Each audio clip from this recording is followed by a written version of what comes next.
ஆண்டவர் நாமம் மகிமைப்படட்டும்.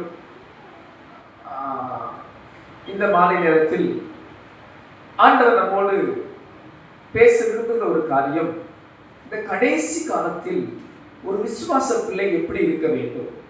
இந்த கடைசி காலங்கள் மிக ஒரு கொடிதான காலங்கள். நாம் வாசித்த வசனத்தில் கடைசி காலத்திலே தங்கள் துன்மார்க்கமான இச்சையின்படி நடக்கிற பரியாசக்காரர்கள் தோன்றுவார்கள் என்று உங்களுக்கு சொன்னார்களே. கடைசி காலத்தில் தங்கள் துன்மார்க்கத்தின்படி நடக்கிற பரியாசக்காரர்கள் எழும்புவார்களாம். கடைசி காலங்கள் வர வர வர துன்மார்க்கர் பெருகிக் கொண்டே போவார்கள். வேதத்தில் பார்க்கிறோம், ஆண்டவர் இயேசு வரும்போது நோவாவின் காலத்தில் நடந்தது போல மனுஷகுமாரன் வரும் காலத்திலும் நடக்கும். அப்ப கடைசி காலங்கள் பெருக பெருக நீதிமான்கள் எண்ணிக்கை குறையதான் வாய்ப்பு இருக்கு அதிகமா, துன்மார்க்கருடைய எண்ணிக்கை பெருகதான் வாய்ப்பு இருக்கிறது. நம்ம நினைக்கிறோம் சபை வளரணும், சபை பெருகணுண்டு, ரொம்ப சந்தோஷம், அப்படித்தான் நம்ம விரும்புகிறோம், அப்படித்தான் நம்ம ஜெபிக்கிறோம், அதுக்கு தான் நம்ம முயற்சி பண்றோம், எல்லாரும் ரட்சிக்கப்படணும்னு விரும்புகிறோம், தவறே அல்ல. நான் ஒரு 10 வருஷத்துக்கு முன்னாடி ஒரு பைபிள் காலேஜ் டீச் பண்ணிக்கிட்டு இருந்தேன். அப்போ ஒரு 10 ஸ்டூடெண்ட் இருந்தாங்க. அப்போ நான் ஒவ்வொருத்தவங்களையும் பார்த்து உங்க ஆசை என்னன்னு கேட்டேன்.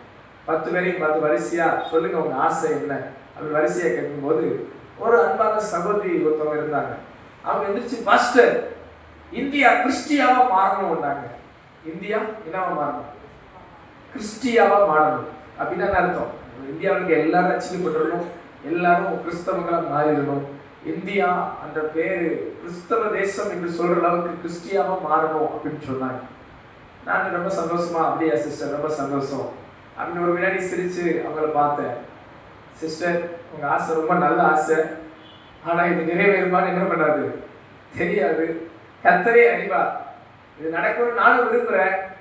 ஆனா வேத வசனத்தின்படி நம்ம பார்த்தோம்னா நீதிமான் இன்னும் நீதிமான் ஆவான், துன்மார்க்கன் இன்னும் எப்படிதான் ஆவான், துன்மார்க்கமாய்த்தான் மாறுவான்.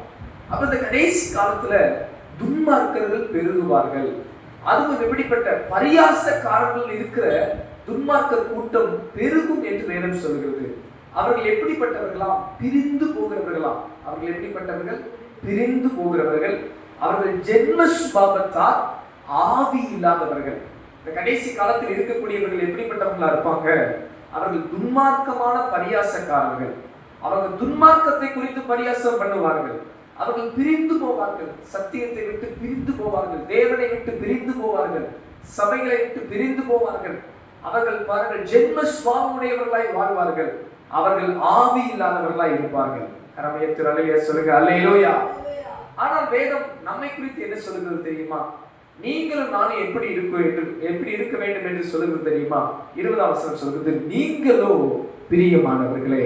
எல்லாரும் சொல்லுங்க, நீங்களோ பிரியமானவர்களே. அல்லேலூயா. நீங்களும் நானும் கர்த்தருக்கு பிரியமானவர்கள், நீங்களும் நானும் தேவனுக்கு மிக மிக நேசத்துக்குரியவர்கள். நாம் எப்படி இருக்க வேண்டும்? சில காரியத்தை மாத்திரம் உங்களை உற்சாகப்படுத்தி சுருக்கமா சொல்ல விரும்புகிறேன். குறிப்பா சொல்றேன், அப்பதான் உங்களுக்கு புரியும் என்பதால் வசனத்தை அப்படி முழுசா வாசித்தா சிலருக்கு புரியாது. நான் எப்பவுமே என்னோட பிரசங்கத்தை ரொம்ப சிம்பிளா ஆக்கணும்னு நினைப்பேன். கஷ்டமான பாடத்தை கூட எப்படி கொண்டு வரணும்னு நினைப்பேன், சிம்பிளா கொண்டு வரணும்னு நினைப்பேன். அதனால முடிஞ்ச அந்த 5 விரல் வச்சுக்குவோம், அப்பதான் உங்களுக்கு ஈஸியா புரியும் நினைக்கிறேன். 5 விரல் சரிங்களா? 5 பாயிண்ட், அதனால 5 விரல். ஆமே. அப்ப இந்த கடைசி காலத்தில் துன்மார்க்கர்கள் பெருகினாலும், பரியாசக்காரர்கள் பெருகினாலும், ஜென்ம சுபாவத்தார் பெருகினாலும், பிரிந்து போகிறவர்கள் பெருகினாலும், இப்படி கொள்ளாத கூட்டங்கள் பெருகினாலும், நீங்களும் நானும் கர்த்தருடைய பிரியமானவர்கள் எப்படி இருக்க வேண்டும் என்றால், முதல் காரியம், உங்கள் மகா பரிசுத்தமான விசுவாசத்தின் மேல் உங்களை உறுதிப்படுத்திக் கொண்டு. ஆமென் சொல்லுங்க, அல்லேலூயா.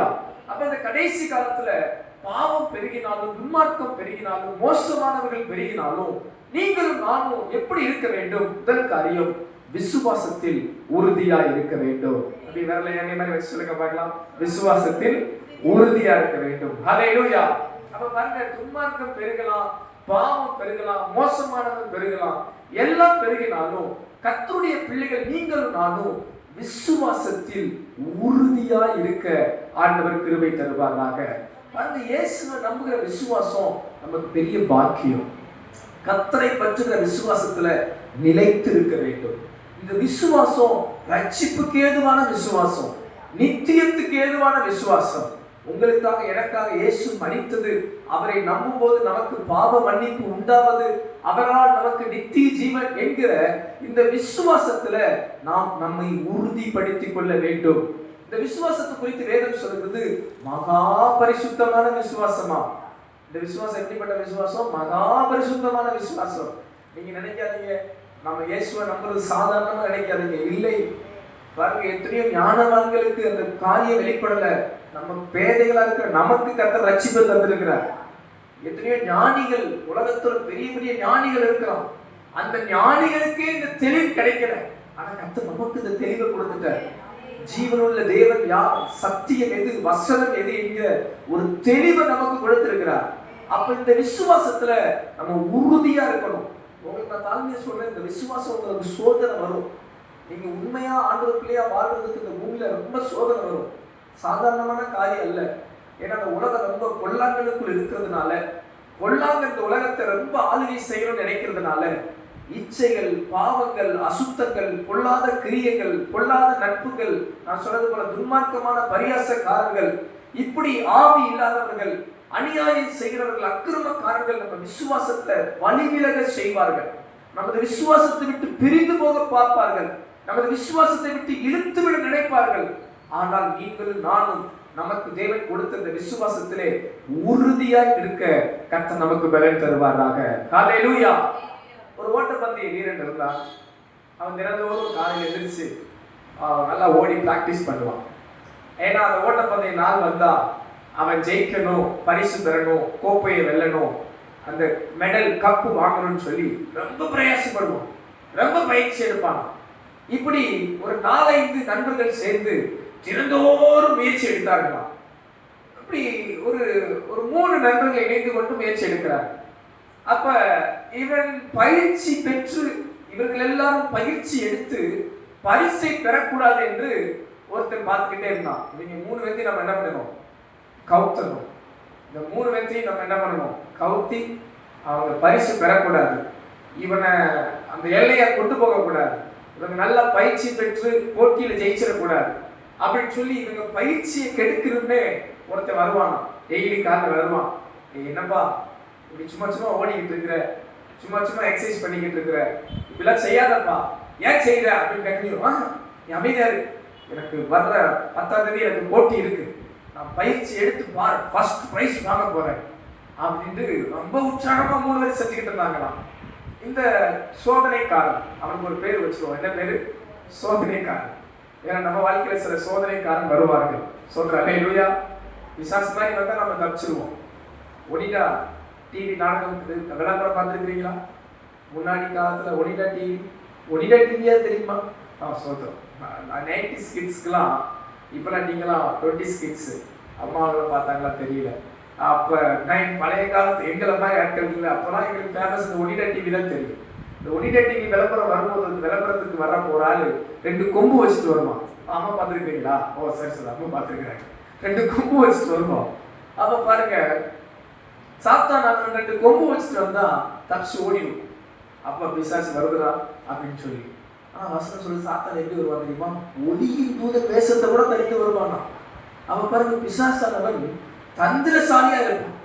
அப்ப இந்த சோதனைக்காரன் இந்த 3 பேர்த்தையும் ஜெயிக்க வைக்கக்கூடாதுன்னு நினைக்கிறவன் என்ன பண்றான்? வந்து நேற்று எவ்வளவு சொல்லி பார்த்தா கேட்க மாட்டேன்ட்டான். இவனை என்ன செஞ்சு கவுக்கலாம்?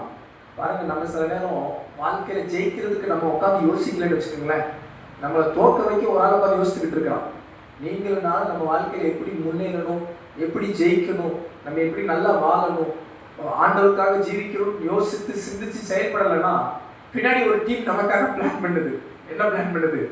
இந்த விசுவாசியை எப்படி கவுத்தணும், இந்த பிரதரை, இந்த சிஸ்டரை, இந்த தங்கச்சியை, இந்த தம்பியை, இந்த பாஸ்டரை, இந்த சர்ச்சை எப்படி கவுத்தலாம், எப்படி சோதிக்கலாம், விசாச உட்காந்து என்ன பண்ணிக்கிட்டு இருக்கிறான்?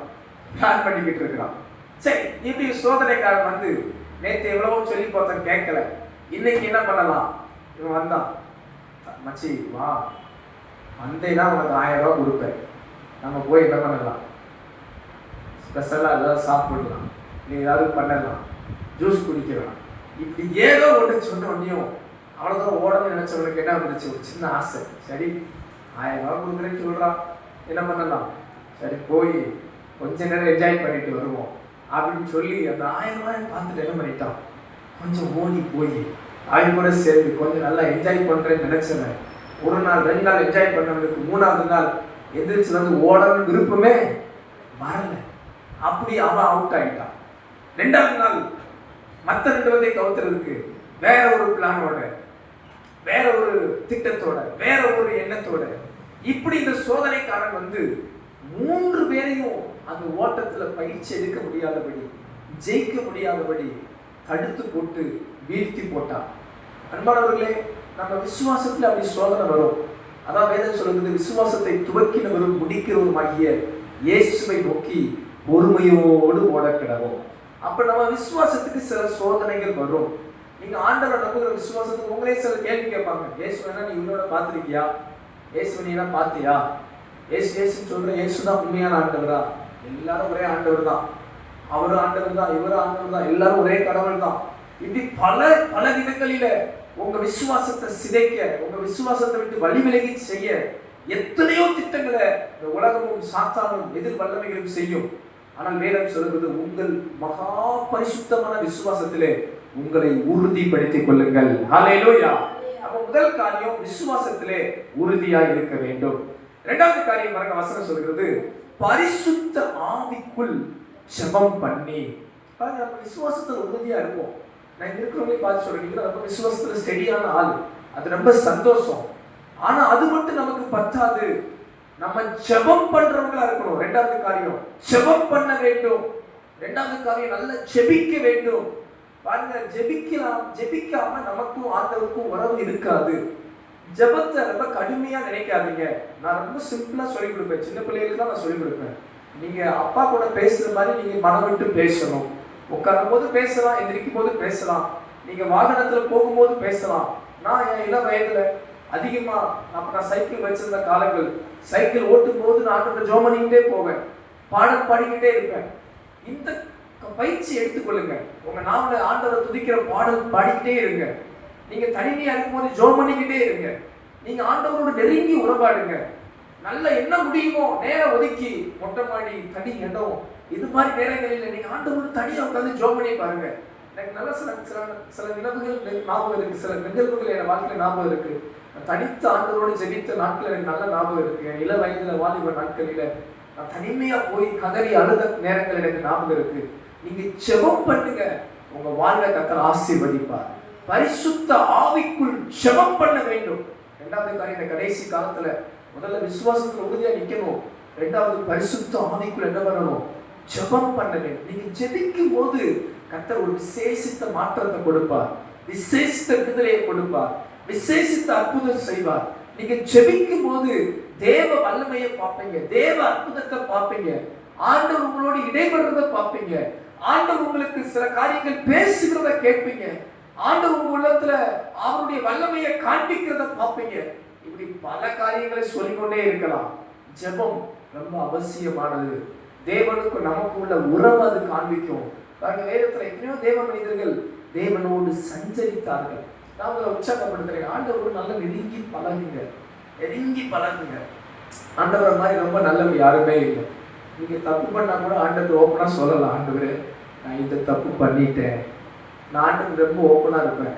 நான் ஆண்டவர் ஒரு காரியம் மறைச்சதே இல்லை. நான் ஆண்டவர் ரொம்ப ஓப்பனா இருப்பேன். ஆண்டவர் எனக்கு முடியல, நான் வீட்டில் கூட எங்கள் மாஸ்டர் வந்து சில சொல்ல மாட்டேன், எனக்கு டயர்டாக இருக்குன்னு. நான் ஆண்டவர் மறுபடியும் சொன்னாங்க, நான் ரொம்ப டயர்டாக இருக்கிறேன், எனக்கு உண்மையிலே முடியல, என்னால் எனக்கு என்ன செய்ய போறேனே தெரியல ஆண்டவரே, நான் என்ன பேச போறேனே தெரியல, நான் எப்படி இருக்க போறேனே தெரியல அப்படின்னு ஆண்டவர்கிட்ட மனம் விட்டு நீங்க பேசலாம். நீங்க மனம் திறந்து ஆண்டவர்கிட்ட நீங்க பழகலாம். ஏன்னா நம்மளை முற்றும் அறிந்தவர் ஆண்டவர் தான். இந்த உலகத்துல நண்பர்களோ, உறவுகளோ, பெற்றோர்களோ இல்லை யாருமே நம்மளை முழுசா அறிந்து கொள்ள முடியாது. ஆனா நம் தேவன் நம்மை முழுமையாய் அறிந்திருக்கிறார். அப்ப நீங்க முழுமையா உங்க இதயத்தை ஆண்டவருக்கு திறந்து காமிக்கலாம். ஆண்டவரே, என்னை நீர் அறிந்தவர் ஐயா, என்னை நீர் தெரிந்தவர் ஐயா, என் குறைகளை தெரிந்தவர், என் நிறைகளை தெரிந்தவர். நான் இப்படிதான் ஆண்டவரே. சில நேரங்கள் பாருங்க, நம்ம வாழ்க்கையில சில தவறு செஞ்சிருவோம். சில நமக்கு ஆண்டவர்கிட்ட ஜெபிக்கிறதுக்கு பிரச்சனை என்ன தெரியுங்களா?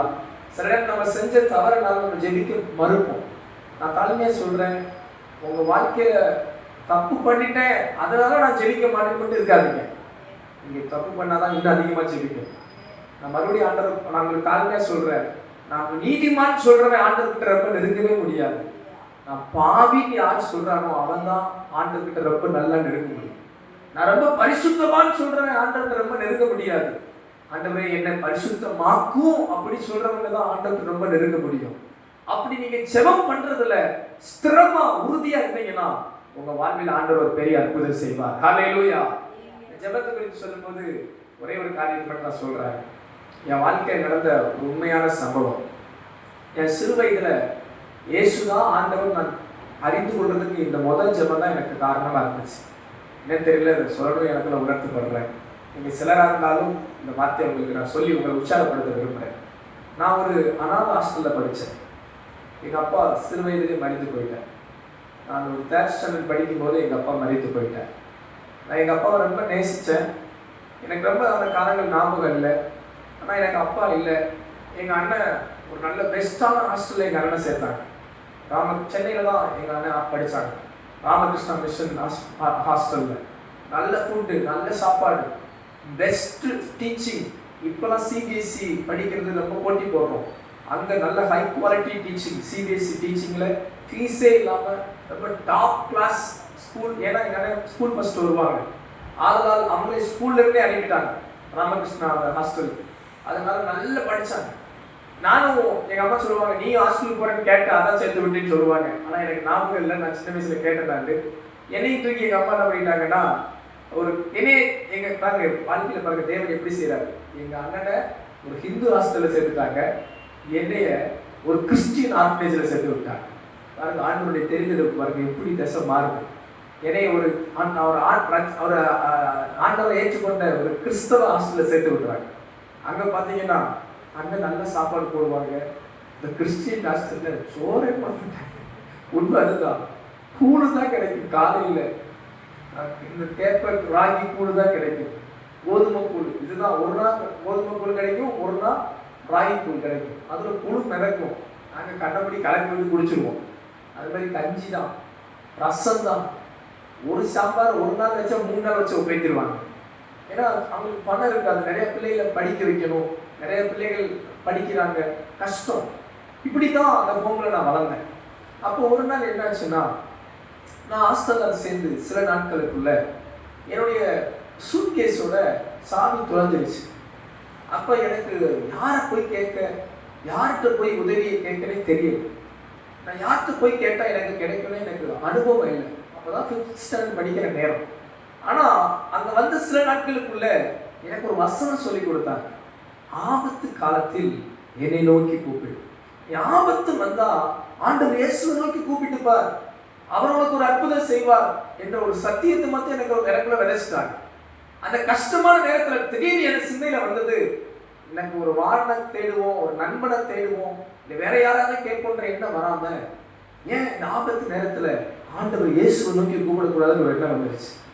அப்போ எனக்கு நல்லா ஞாபகத்துக்கு ஒரு 3 அடி காம்பவுண்ட் வால், அந்த பக்கத்தில் இதே மாதிரி தான் இருக்கும்.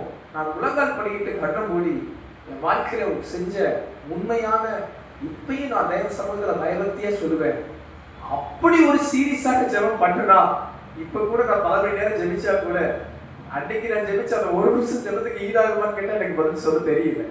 அன்னைக்கு நான் ஜெபம் பண்ண அந்த 1 மணி நேரம் பியூர் ஹார்ட், குழந்தை போல முழு விசுவாசம், முழு அர்ப்பணம், முழு நம்பிக்கை, கண்ணை மூடி கண்ணீரோடு கூட, ஏசப்பா நான் உங்கத்தான் நம்புறேன், எனக்கு இந்த சாவிக்கு யார் தருவான்னு தெரியல. அப்படி ஜெபிக்க முடிக்க கூட எனக்கு தெரியாது. இன்றைக்கெல்லாம் நல்லா ஜெபிக்க கற்றுக்கொண்டோம். அன்புல ஏசப்பா நம்ம ஜெபிக்க ஆரம்பிக்கிறோம். இயேசுவின் நாமத்தில் ஜெபிக்கிறேன் முடிக்க கற்றுக்கொண்டோம். இன்னைக்கு ஜெபிக்க நிறைய பேர் கற்றுக்கொண்டுட்டோம். ஆனால் உண்மையா ஜெபிக்கிறோமான்னா எனக்கு ரொம்ப கேள்வி உண்டு. இன்றைக்கு அநேக கிறிஸ்தவ பிள்ளைகள் வாழ்க்கையின் ஜெப வாழ்க்கையை நான் பார்க்கும்போது, அநேக தேவ பிள்ளைகள் ஊழியம் செய்யறவங்களுடைய ஜெபங்களை பார்க்கும்போது நல்ல நேர்த்தியான வர்ணையான ஜெபங்கள் இருக்கு, வர்ணையான வார்த்தைகள் இருக்கு.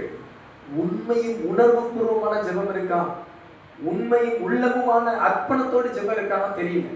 அப்ப எனக்கு அந்த சிறு வயதில் அந்த நெருக்கமான நேரத்துல நான் யார்கிட்ட போய் உதவி கேட்கனே தெரியல. அப்ப அந்த காமன் வால் பொண்ணில முழங்கால் போட்டு கண்ணை மூடி எனக்கு ஜெபம் பண்ணவே தெரியாது. இதுதான் நான் முதல்ல ஜெபிக்கிற ஜெபம்.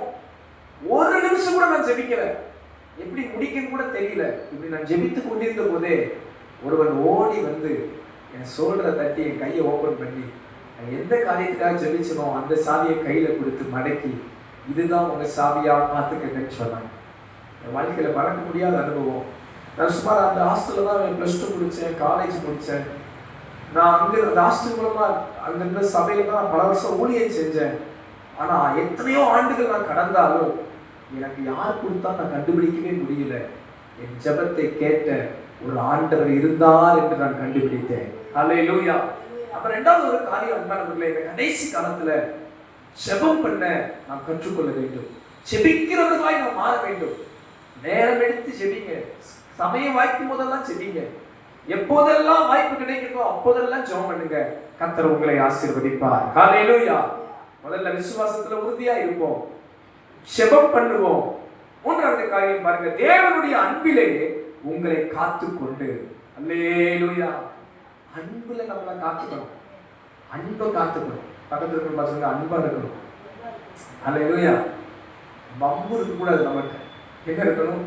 அன்பு இருக்கணும். பாருங்க, இன்னைக்கு நிறைய வாட்ஸ்அப்பு இதெல்லாம் ஈஸியா ஹார்ட் போட்ட ஒரு இது இருக்கு. எதுனாலும் டக்குன்னு என்ன அனுப்புவாங்க? ஸ்டேட்டஸுக்கு, இந்த என்ன சொல்லுவாங்க, ஷார்ட்ஸுக்கு, மற்ற இதுக்கெல்லாம் இன்ஸ்டால என்ன டக்குன்னு என்ன பண்ணுவாங்க? உடனே என்ன பண்ணுவாங்க? கமெண்ட்ல ஹார்ட் போடுவாங்க. ஹார்ட் போடுவாங்க. அதுலாம் என்ன அர்த்தம்? ரொம்ப பிடிச்சிருக்குன்னு அர்த்தம். அப்படித்தானே? ஹார்ட் போட்டால் என்ன அர்த்தம்?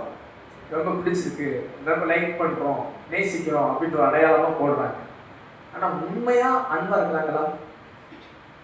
உண்மையாக அன்பாக இருக்கிறாங்களா? ஆனால் அன்பு பிள்ளைகள், நாம் வசனம் சொல்லுது, நாம் அன்பை காத்துக்கொள்ள வேண்டும். எபேசி சபை ஆதி அன்பை விட்டுருச்சு. நம்ம ஆதி அன்பை குறைஞ்சிடவே கூடாது. கிறிஸ்துவின் மேல் உள்ள அன்பும் கிறிஸ்தவ பிள்ளைகள் மேல் உள்ள அன்பையும் காத்துக்கொள்ளும். இன்னைக்கு பாருங்க, அநேக தேவ பிள்ளைகள் எப்பவுமே கோபமா இருப்பாங்க, எரிச்சலா இருப்பாங்க, பகையோடு இருப்பாங்க. அன்பாளர்களே, உங்களை நான் உற்சாகப்படுத்துகிற இந்த கடைசி காலத்துல அன்பாவே இருங்க. உங்களை பகைக்கிறவங்களையும் நேசிங்க, உங்களை சத்துருக்களையும் சிநேகிங்க. நான் சிலரெல்லாம் பார்த்து இப்படி வெறுப்பா இருக்கிறவங்களை பார்க்கும்போது நான் நினைப்பேன், என்னத்தை தான் இவங்க வாங்கி கட்டிட்டு போகிறாங்களோ. ஒரு முறை மகா அலெக்சாண்டர் என்கிற ஒரு மனிதன் இருந்தான். சரித்திரத்துல பார்த்தீங்கன்னா அவன் பல தேசங்களையே பிடிச்சான், பல தேசங்களையே ஆளுகை செய்தான். சிறு வயசுலேயே 33 வயசுலேயே பல நாடுகளை பிடிச்சிட்டான். அவன் கிரேக்க தேசத்தின் அதிபதி, அவன் ராஜா. அவனை த கிரேட் அலெக்சாண்டர் என்று சொல்லுவார்கள்.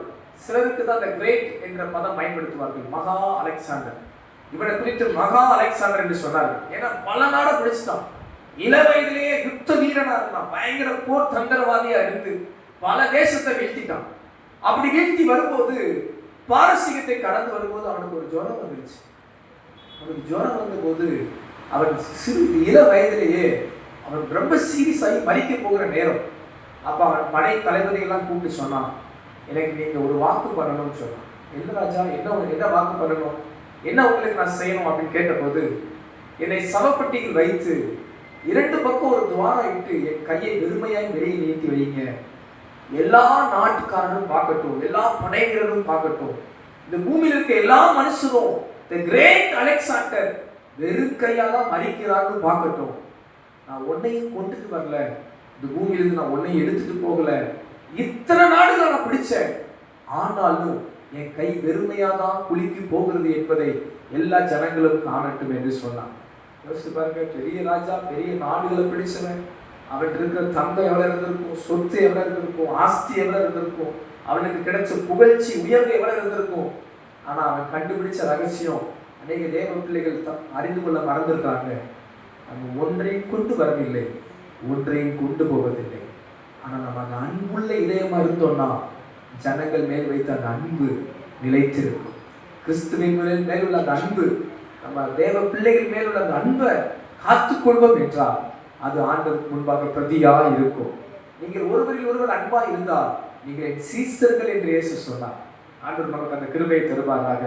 மூன்றாவது காரியம், அன்புள்ள இதயம். கரமையை அல்லேலூயா சொல்லலாமா? ஹல்லேலூயா. இது 2 நிமிஷத்துல முடிச்சிடுவேன். 5 நிமிஷம், அந்த வாட்சில் 8 மணி. சோத்ரா. மூணாவது காரியம் பாருங்க, நித்திய ஜீவனுக்கு ஏதுவாக நம்முடைய கர்த்தராகிய இயேசு கிறிஸ்துவுடைய இரக்கத்தை பெற காத்திருங்கள். ஹல்லேலூயா. முதல்ல பார்த்தா விசுவாசத்துல உறுதியா இருங்க. ரெண்டாவது ஜெபம் பண்ணுங்க, மூணாவது அன்பை காத்துக்கொள்ளுங்க, நாலாவது பாருங்க நித்திய ஜீவனுக்கு ஏதுவாக கர்த்தராகிய இயேசு கிறிஸ்துவின் இரக்கத்தை பெற காத்திருங்கள். அன்பானவர்களே, நீங்களும் நானும் கிறிஸ்துவின் வருகைக்காக காத்திருக்க வேண்டும். ஏனென்றால் அவர் வரும்போது நமக்கு நித்திய ஜீவனை கொடுப்பேன் என்று வாக்குரைத்திருக்கிறார். இந்த கடைசி காலத்துல இயேசு சீக்கிரம் வரப்போறார். ஒருவேளை நம்ம தலைமுறையில பார்ப்போம், இல்ல ஆண்டவர் தாங்குச்சா அடுத்த தலைமுறை இல்ல எப்படின்னு தெரியல. ஆனா அவர் சீக்கிரம் வருவார். நித்திய ஜீவனை அளிப்பேன் என்று வாக்குரைத்தவர் அவர் வருவேன் என்று வாக்குரைத்திருக்கிறார். அவர் வருகையை செல்ல ஆயத்தத்தோடு காத்திருக்க வேண்டும். அல்லேலூயா. பாவங்களையும் அசுத்தங்களையும் நம்ம வாழ்க்கையில் அனுமதிக்க கூடாது. கர்த்தருக்கு பிரியமில்லாத பாவத்தை நாங்கள் செய்யக்கூடாது. அவர் வரும்போது பாவியான மனுஷன் பரலோகம் போக முடியாது. பரிசுத்தமான தேவ பிள்ளை தான் அங்கே போக முடியும். அல்லேலூயா. பக்கத்தில் இருக்கிற கரங்களை பிடிச்சு சொல்லுங்க, இயேசு சீக்கிரம் வரப்போகிறார். இயேசு சீக்கிரம் வரப்போகிறார். அல்லேலூயா. நீங்க யாராவது வருகைக்கு காத்திருந்தா எப்படி காத்திருப்பீங்க? உதாரணமா உங்களுக்கு பிடிச்ச பெஸ்ட் உதாரணமா நிறைய அரசியல் தலைவர்கள் எல்லாம் கேம்பெயின் போறாங்க. சில லீடர் இருக்காங்க, சார் எவ்வளவு நேரம் காத்திருக்கிறாங்க தெரியுங்களா? அவங்க ஒரு டைம் சொன்னாங்கன்னா அதுக்கு முன்கூட்டியே காத்திருக்கிறோம். முன்கூட்டி மணிக்கணக்காக காத்திருந்து அவரை எப்படியாவது என்ன பண்ணிடணும் பார்க்கணும்னு காத்திருக்கிறான். இது மாதிரி நிறைய உண்டு. ஹாஸ்பிட்டல்ல சில ஸ்பெஷல் டாக்டரை பார்க்கணும்னா மணிக்கணக்கில் காத்திருக்க வேண்டியது இருக்கும். அவர் 11 மணிக்கு வருவார்னா 9 மணிக்கு போய் டோக்கன் போட்டு என்ன பண்ணணும், காத்திருந்தாதான் 12 மணிக்காவது பார்க்க முடியும். அது மட்டும் இல்லை, போன வாரம் ஒரு நியூஸ் யதார்த்தமா பார்த்தேன். ஒரு ஸ்கூல்ல சீட்டு வாங்குறதுக்கு, எல்கேஜி சீட்டு வாங்குறதுக்கு நைட்டு பேரண்ட்ஸ் பாய் வச்சு வாசல்ல படுத்துருக்குறாங்க. ஸ்கூல் வாசல்ல என்ன பண்ணிக்கிறாங்க, நைட்டெல்லாம் பாய் வச்சு தூங்குறாங்க. அடுத்த நாள் காலையில் 9 மணிக்கு அந்த அப்ளிகேஷன் சீட் கொடுப்பாங்களாம். இதை முதல்ல வாங்கணுன்றதுக்காக என்ன பண்ணியிருக்கிறான், முந்தின நாளே வரிசை போட்டு ஒரு ஆள் 2 நாள் இல்லை, அதே 100 பேர் ஆயிடுச்சு. 100 பேர் நைட்டு டிஃபன் சாப்பிட்டு அங்கேயே நம்பி இருக்கிறான். இப்படியெல்லாம் காத்திருக்கிறான் பாருங்க. உலக மனிதன் உலகத்தின் ஆசீர்வாதத்துக்கு இதோ காத்திருக்கிறான். நீங்களும் நானும் உன்னத ஆசீர்வாதம் பெற இயேசுவின் வருகைக்காக காத்திருக்க வேண்டும். ஹல்லேலூயா. அப்ப விசுவாசத்துல உறுதியா நிக்கணும், ஜெபம் பண்ணணும், அன்பிலே நிலைத்திருக்க வேண்டும், கிறிஸ்துவின் வருகைக்கு காத்திருக்க வேண்டும். கடைசி ஒரு காரியம், அல்லாமலும் நீங்கள் பகுத்தறிவு உள்ளவர்களாய் இருந்து சிலருக்கு இரக்கம் பாராட்டி சிலரை அக்கினியிலிருந்து விழுத்து விட்டு பயத்தோட ரட்சித்து மாம்சத்தால் கரைபற்றிருக்கிற வஸ்திரத்தை வெறுத்து தள்ளுங்கள். அல்லேலூயா. 5வது, சிலரை ரட்சிப்புக்குள்ள நடத்தணும். அநேகரை ரட்சிப்புக்குள்ள நடத்தணும். வசனம் எனக்கு ரொம்ப பிடிச்சிருக்கு. அல்லாமலும் நீங்கள் எப்படி இருக்கணுமா, பகுத்தறிவுள்ளவர்களா இருந்து. ஸ்தோத்திரம். எப்படி இருக்கணுமா, பகுத்தறிவுள்ளவர்களா இருந்து. அன்பானவர்களே, ரட்சிக்கப்பட்டவங்க சபைக்கு வரவங்க தான் பகுத்தறிவுள்ளவர்கள். உலகத்துல நிறைய சொல்றாங்களே, நாங்க தான் பகுத்தறிவுள்ளவர்கள் சொல்லுவாங்க சார். ஆனா வசனம் நம்மள தான் என்ன சொல்றது, நீங்க தான் பகுத்தறிகிறவர்கள். எது சரி, எது தவறு, எது நியாயம், எது அநியாயம், எது நீதி, எது நீதி இல்லை, எது துன்மார்க்கம் என்று பகுத்தறிகிறவர்கள் நீங்களே.